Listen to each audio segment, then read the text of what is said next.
Amigos, amigas, bienvenidos a mi canal, segundo vídeo de esta serie dedicada a conceptos generales de protección radiológica.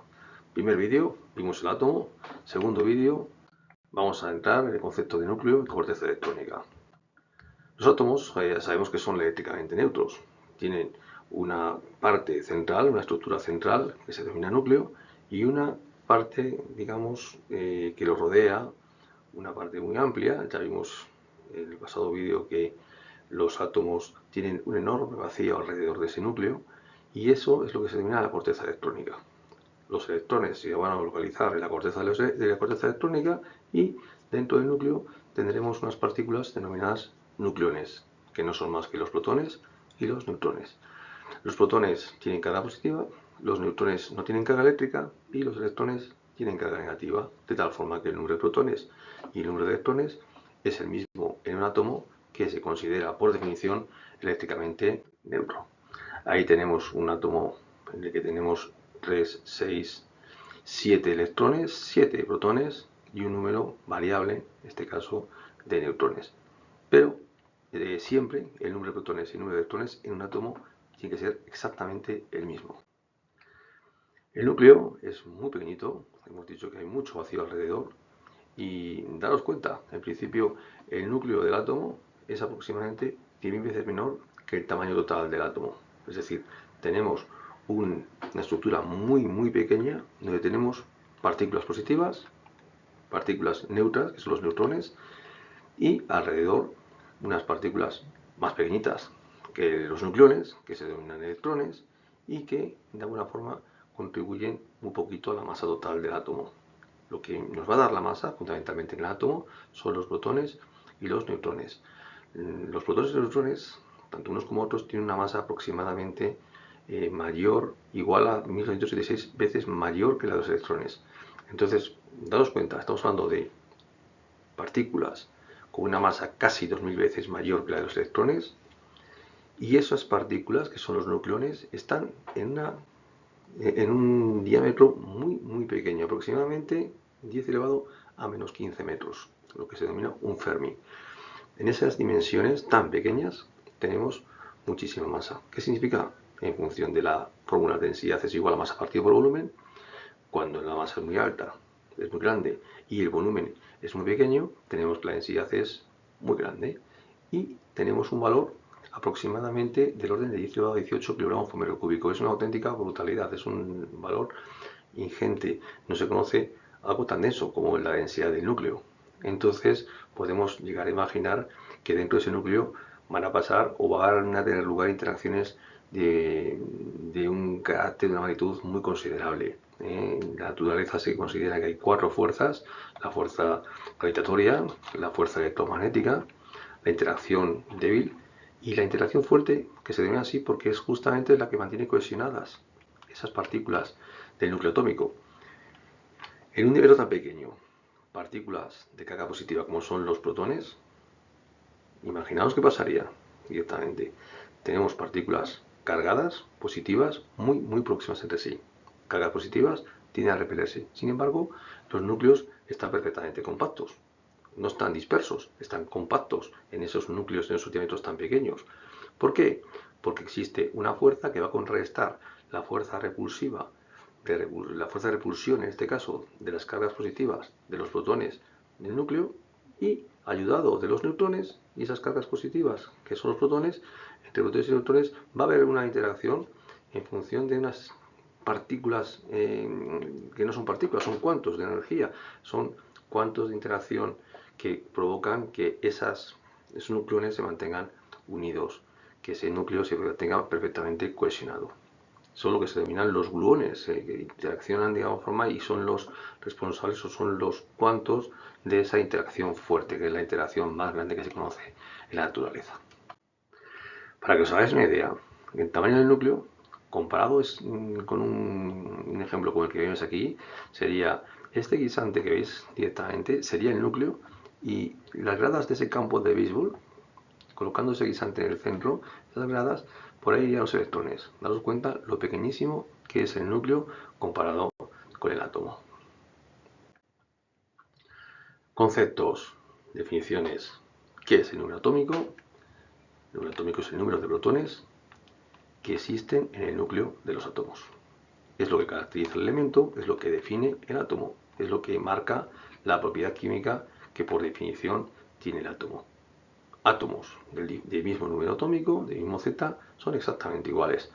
Al final lo que tenemos es átomos del mismo elemento químico, en este caso, con núcleos con una composición que puede ser distinta en función de si el número de neutrones es mayor o menor. El número de nucleones, que es el número de partículas que están en el núcleo atómico, es lo que se denomina el número másico. El número másico no es más que el número de protones que se caracteriza por la Z, por el número atómico, más el número de neutrones. De tal forma que podemos intercomparar núcleos atómicos y considerar que los núcleos son isótopos cuando el número de protones es el mismo, es decir, que tienen igual Z, que tenemos isóbaros cuando el número de nucleones es el mismo, tienen igual A, igual número másico, y por último tendremos isótonos cuando el número de neutrones es el mismo. Tenemos pues el mismo número de neutrones en este caso, entonces tendríamos los isótonos. La forma de simbolizar los núcleos reactivos es como tenéis en la diapositiva. Veis que de alguna forma el símbolo del elemento, que habría que marcarlo, ponemos la incógnita X, y a la izquierda como subíndice tendríamos el número atómico y como superíndice pondríamos el número másico. Un ejemplo, para Z igual a 12, el elemento 12avo de la tabla periódica es el magnesio. La incógnita sería el magnesio, cuya simbología es Mg, como todos sabéis. Y el número másico, por ejemplo, en este caso, hemos puesto 24. El magnesio, número atómico 12, número másico 24. Este núcleo tendría 12 protones y 24 nucleones, es decir, 12 protones y 12 neutrones, puesto que el número másico es el número de protones más el número de neutrones. Ejemplos de isótopos. Bueno, pues en principio tenéis ahí, vamos al primer elemento de la tabla periódica, que es el hidrógeno. El hidrógeno ordinario, que constaría en este caso de una bolita roja, que serían los protones, un protón y un neutrón. También se denomina protio. Si el número de protones sigue siendo el mismo, seguimos hablando de hidrógeno. Lo que cambiará en este caso será el número de neutrones. En el primer caso tendríamos 2 neutrones y un protón, y hablamos de deuterio, y en este caso tendríamos un protón y 3 neutrones. Hablaríamos en este caso del tritio, que se representa mediante H3, es decir, sería en este caso sería algo así, ¿vale? Perdón, esto no sería H3, sería 1, 2, 3, 4 nucleones, sería en este caso C4, ¿vale? En este caso tendríamos 1, 2, 3 y 4 elementos, 4 nucleones directamente en el núcleo atómico.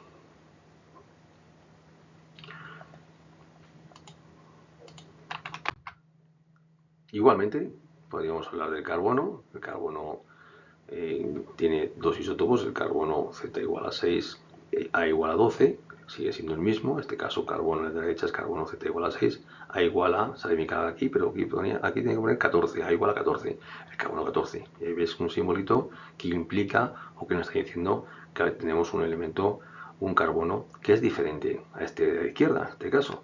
Tiene más número de neutrones y se considera en este caso que hay una especie como de flash de energía. ¿Por qué? Porque el carbono, ya lo veremos, en este caso el carbono 14 es reactivo. Ya os he comentado que los elementos se representan en la tabla periódica, que en este caso simboliza propiedades químicas semejantes en elementos de la misma columna. Los electrones se distribuyen en la corteza electrónica en forma de capas, como todos sabéis, y que vienen ordenadas en forma cardinal, en forma ordinal, mejor dicho, desde el 1 a 7, la máxima capa es la 7, con las capas 7, teniendo en cuenta que el nivel de llenado en cada capa es 2 por n al cuadrado.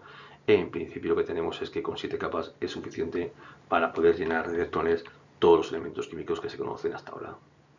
Tanto los de origen natural, que existen en la naturaleza, como los de origen artificial que se han ido generando como consecuencia de los experimentos que se han hecho en la Tierra, ¿no?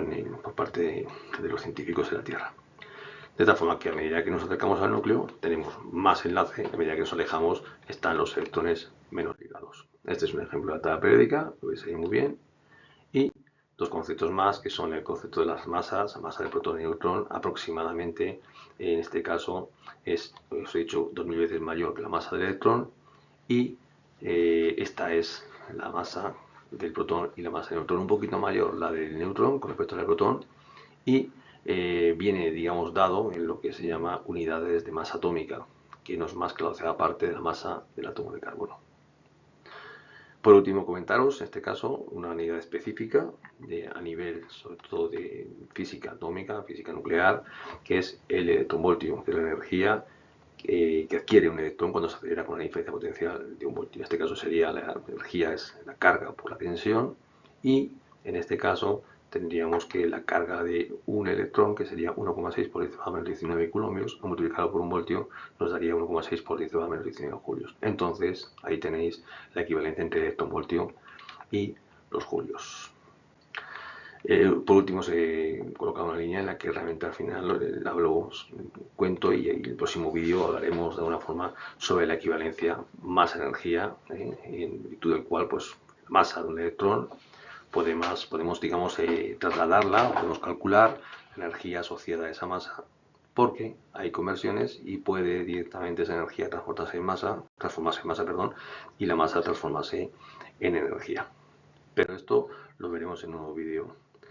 Nada más por hoy, os espero en el siguiente, será la tercera entrega, y entraremos y veremos el espectro electromagnético.